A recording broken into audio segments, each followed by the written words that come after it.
ये कातिल बेवफा पत्नी प्रियंका है। प्रियंका ने ही अपने पति को मौत के घाट उतरवा दिया सुपारी देकर।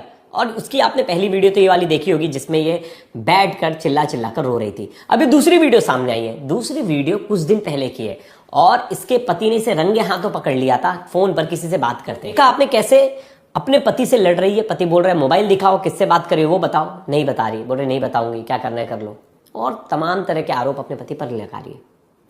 इसके बाद 2 दिन पहले और एक लड़ाई हुई थी घर वालों के सामने। पूरा इसने तमाशा किया था, घर वालों के सामने अपने पति से लड़ रही थी। अपने पति को क्या कुछ नहीं कहा इसने, बहुत कुछ कहा। तो पहले से ही लड़ाकू थी। घर वाले सिर्फ सह रहे थे कि बदनामी हो जाएगी, अगर हमारी बहू कहीं चली जाएगी तो बदनामी हो जाएगी।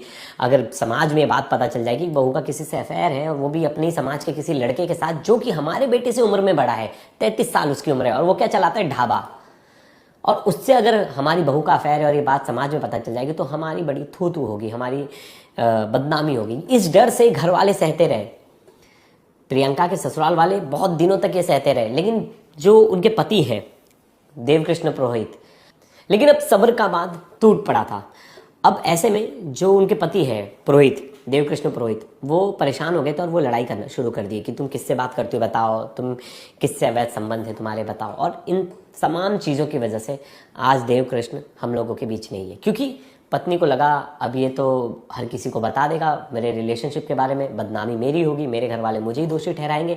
इससे अच्छा इसको रास्ते से हटा देती, प्रॉपर्टी में हिस्सा मिलेगा और बॉयफ्रेंड के साथ मज़े से रहूंगी आगे दूसरी शादी करके।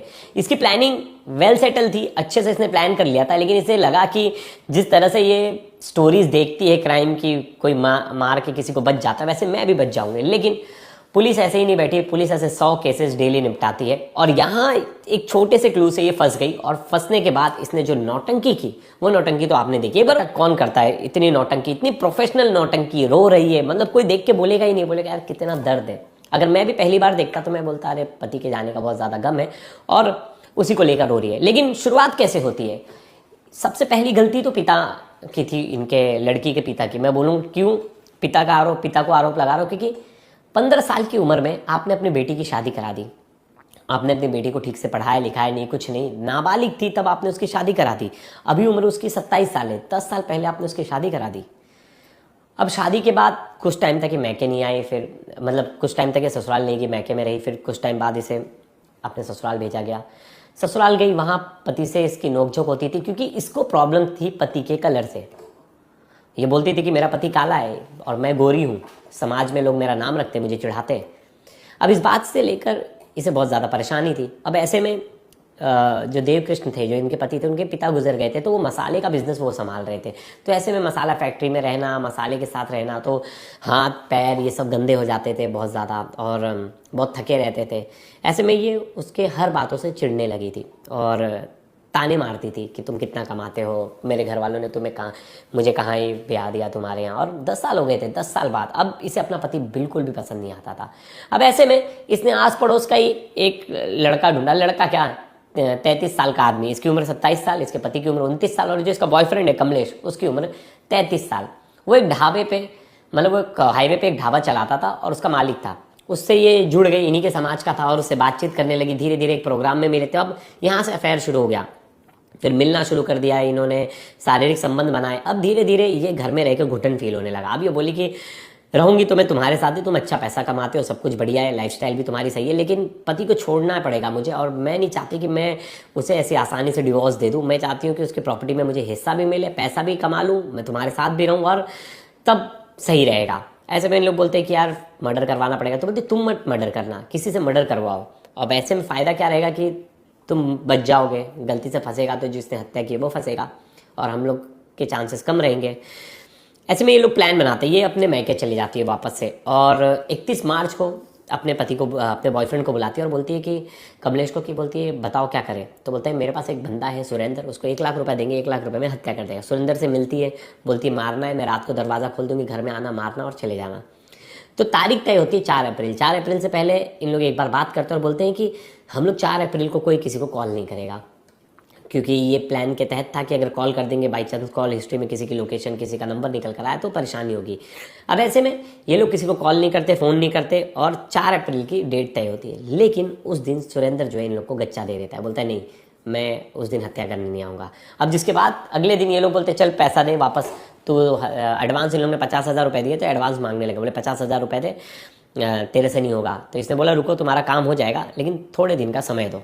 फिर वापस से एक डेट डिसाइड करते 7 अप्रैल। अब 7 अप्रैल को 1 बजे के लगभग आसपास ये अपना दरवाज़ा खोल कर रखती है और तभी सुरेंद्र और कमलेश आता है। कमलेश उसका बॉयफ्रेंड बाहर दरवाजे पे चौकीदारी का काम करता है और वो जो सुरेंद्र अंदर घुस जाता है और धारदार हथियार से सामने देखता है उसका पति सोया है देवकृष्ण, और देवकृष्ण के सर पे कम से कम 20 बार मारता है। अब मारने के बाद खून से लथपथ हो जाता है और मर जाता है। आवाज़ भी नहीं जाती आस पड़ोस में कहीं भी, क्योंकि वो इतने घाव इतना गहरा था, 2 बार में ही वो बेहोश हो जाता है। अब ऐसे में जो कमलेश है वो रुकता है और वो अपनी गर्लफ्रेंड के साथ, प्रियंका के साथ वहाँ शारीरिक संबंध बनाता है। मतलब समझे जी, एक साइड लाश है, दूसरी तरफ आप शारीरिक संबंध बना रहे हो। उसके बाद वो जो उसकी पत्नी है उसका हाथ पैर बांधते और सामान वो यहाँ वहाँ फेंक देते और वो जो है घर से भाग जाते हैं। घर से भाग जाते हैं, ये जोर जोर का चिल्लाती है। फिर तब तक गांव वाले आ जाते हैं, जो घर वाले वो आ जाते हैं और उन लोग बोलते हैं कि चोर आए थे, चोरी किए, मुझे बांधे और मेरे पति को मार कर चले गए। पुलिस आई तो देखी, अगर किसी को चोरी करना होगा तो वो हैंगर पे रखे कपड़े क्यों फेंकेगा? उसमें हैंगर में कौन क्या रखेगा? ज़्यादा ज़्यादा पर्स रखेंगे, वैसे चेक करेंगे। तो जो चोरी का पैटर्न था, जो चोर अक्सर नहीं करते, उन सब चीज़ों को इन्होंने पाया। इन्होंने पिक्चर देखा होगा, पिक्चर में चद्दर वद्दर हटा देते। चद्दर मतलब अपने बेड के नीचे, चद्दर के नीचे कौन रखता है सोना या कुछ जेवरात? तो ऐसी ऐसी चीज़ों को यहाँ वहाँ बिखराया गया था, जो कि लग रहा था देखने से किसी ने जानबूझ के उन्हें बिखराया है, कि वो ऐसा प्रतीत हो कि आए चोर और यहाँ वहाँ काय मतलब गड़बड़ी में, जल्दबाजी में इन्होंने कुछ ढूंढने की कोशिश की। ऐसे में जो महिला थी रो रो के पुलिस के सामने कहानी बता रही थी, मुझे बांध दिया, मुझे मारा। पुलिस ने जब चोट के निशान देखे तो पुलिस ने देखा कि घाव इतना गहरा था कि किसी ने दुश्मनी से मारा है, क्योंकि चोर वोर वार करते तो बेहोश होता आदमी तो भाग जाते वहाँ से बेहोश करके। वो जान से मारने के नियत से उस पर हमला नहीं करते। अब इसने कहानी बताई कि 3 लाख रुपए और जेवरात चोरी हो गए।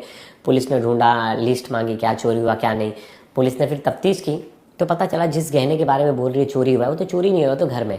अब पुलिस को यहाँ से शक हुआ पत्नी पर, क्योंकि पत्नी की जो भी बात थी वो सीक्वेंस से मैच नहीं हो रही थी।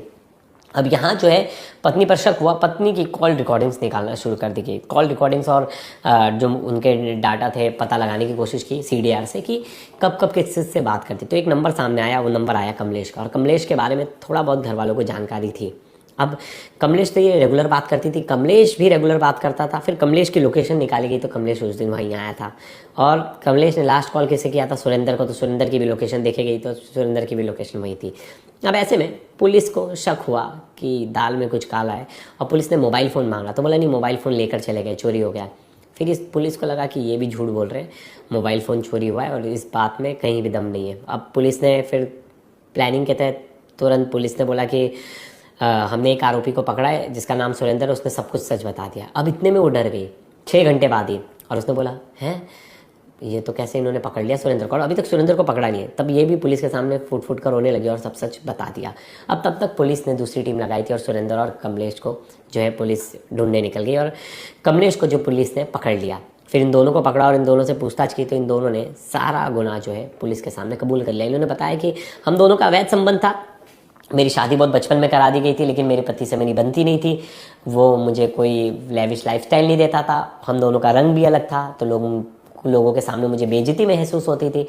अब इस बात को लेकर हमारी लड़ाई होती थी, मेरा अफेयर था कमलेश के साथ, ये मेरे पति को पता चल गया था और वो भी हम दोनों से चिढ़ने लगा था, और उस चिड़न के कारण वो मुझे लगता था कि वो मेरे समाज में मेरी बदनामी कर देगा, तो आने वाले समय में मेरे परिवार वालों को इसका खामियाजा भुगतना पड़ेगा और मेरी बदनामी होगी तो आगे जाकर हर कोई मुझे उसी नज़र से देखेंगे। इस वजह से मैंने सोचा कि ये बात बाहर लोगों तक जाए, इससे पहले मैं अपने पति को मरवा देती हूँ।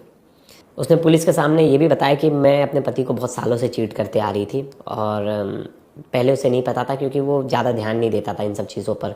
वो भरोसा करता था, मोबाइल चेक नहीं करता था, कुछ नहीं करता था। और अक्सर रिलेशनशिप में ये सब चीज़ बहुत मतलब मायने रखती है। अगर बहुत लोग बोलते हैं तुम्हें भरोसा नहीं, क्या मैं क्यों मेरा फ़ोन चेक करना? नहीं, चेक करना है तो करना है। उल्टा मैं अगर कोई मांगे, मेरा पार्टनर मुझे बोले फ़ोन चेक करना है तो तुरंत दे दो फ़ोन। कोई इसमें वो नहीं होनी चाहिए कि किसी को गुस्सा हो गया, अरे भरोसा नहीं। अगर वो मुझे वीडियो कॉल करके तुरंत देखना चाहता है मेरा लोकेशन में कहाँ हूँ, क्या कर रहा हूँ, किससे बात कर रहा हूँ, मैं भले ही बात ना करूँ, 2 मिनट के लिए वीडियो कॉल दिखा सकता हूँ, सब कुछ कर सकता हूँ। लेकिन वहीं ये एक टूल बना लेते, जो लोग चीटिंग करते हैं टूल बना देते, तुमको मुझ पर भरोसा नहीं किया। और इस टूल के ज़रिए वो पहले तो इमोशनली आपको टैकल करते हैं कि नहीं दिखाएंगे, कोई भी सबूत नहीं देंगे, कुछ नहीं देंगे, और एक छोटी मोटी झूठ बोलते रहेंगे, वो झूठ धीरे धीरे सामने आएगा, लेकिन फिर उस झूठ को भी टैकल करेंगे कोई दूसरा झूठ बोलकर, और आप सोचोगे नहीं यार प्यार करते हैं, अगर मैं इस चीज़ को मुद्दा बनाऊंगी तो लड़ाई होगी। और बहुत बार लड़ाई से बचने के लिए जो कपल्स हैं वो अवॉइड करते, और ऐसे ही था देवकृष्ण, सीधा साधा आदमी था यार, 29 साल का, पिता नहीं थे, घर की जिम्मेदारी थी, माँ बहन सबकी जिम्मेदारी थी, और कमा रहा था, अच्छा काम कर रहा था। सोचिए ये राजा रघुवंशी जैसी स्टोरी है, मतलब अवैध रिश्ते के चक्कर में अपने पति को मौत के घाट उतरवा दिया। आजकल बड़ा प्रचलन चल गया है कि पहले तो शादी हो रही है माँ बाप के पसंद से, फिर बाद में अफेयर कर ले रहे हैं किसी और के साथ और पति की हत्या करवा दे रहे हैं। अरे शुरुआत में आप हिम्मत दिखाओ ना, जो हिम्मत आप बाद में दिखा रहे हो कि आपको जब लड़का नहीं पसंद है, आपको लड़के की लाइफस्टाइल नहीं पसंद है, कुछ नहीं पसंद है, तो पहले हिम्मत दिखाओ, या तो लवर से शादी कर लो। आज भी मतलब मुझे नहीं लगता, मेरे ग्रुप में मैं अगर आसपास में बात करूँ, हमारे दोस्त यार, मैं देख रहा हूँ बहुत सारे लोगों के रिलेशनशिप है 3-3, 4-4 साल से, लेकिन जहाँ शादी की बात आ रही है वहाँ लोग अपने माँ बाप की पसंद से शादी कर रहे हैं, लेकिन जब शादी हो जा रही है तब रियलाइज़ हो रहा है यार मेरा बॉयफ्रेंड अच्छा था, और बॉयफ्रेंड को रियलाइज़ हो रहा है कि मेरी गर्लफ्रेंड अच्छी थी, यहाँ तो मैं फंस गया हूँ। अब तब उस चीज़ों से निकलने के लिए ऐसे क्राइम का सहारा लिया जा रहा है, और ऐसे कई केसेस आ गए, हमने देख लिया सोनम रघुवंशी, फिर हमने सचिन का केस देख लिया, बहुत सारे ऐसे केसेस हैं, और आए दिन ऐसे केसेस आ रहे हैं।